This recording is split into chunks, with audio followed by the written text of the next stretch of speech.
One of my favorite ways to get into external rotation of the hip is to get into this 90-90 position and hit a PAILs rails to increase and get a newly acquired range and then gain control over that range of motion.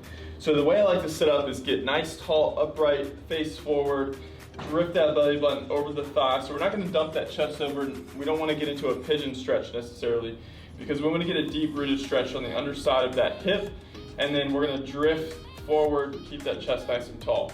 So when we're in this stretch passively, then we're going to start driving our progressive contraction down at this angle. So we're going to start driving tension down. The way I like to leverage a little bit more tension is underhooking the outside of the foot, and we're going to drive that down for 10 seconds. You want to ramp up that tension and then hold that contraction. So the underside of that foot as well as the underside of the shin, the knee, and the thigh is all driving down.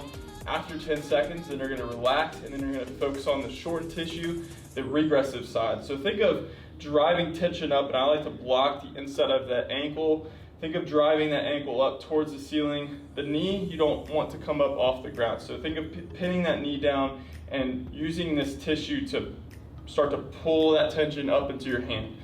So we're pulling, and we want to hold that for 10 seconds.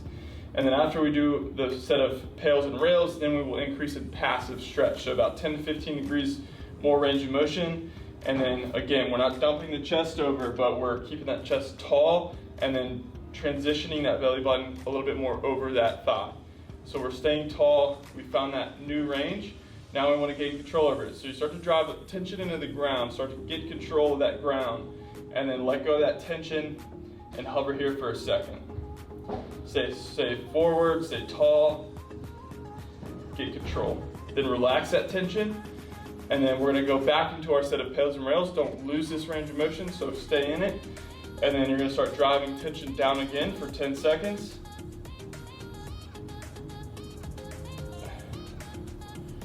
Ramp up that tension, get to your greatest, safest effort, and then we're going to relax that tension after the 10 seconds. And we're going to start pulling up with the regressive side. So we're going to start driving up into that hand with our inside of the ankle. So start driving up, hold that for 10 seconds, and then we're going to relax and increase in passive stretch.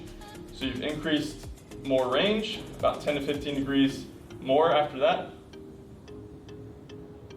And then we're going to gain control here. So grab tension with the ground, gain control, hover here,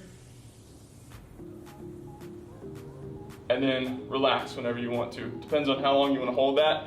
And then we're going to do the PAILs and rails again. And then after we've done that third set of PAILs and rails, should have gained more and more range of motion, still not dumping the chest over.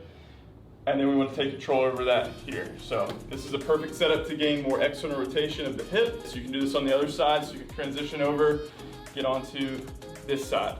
And then that's how I like to hit those. So let me know what you guys think. Thank you guys for watching, and I'll check you on the next one.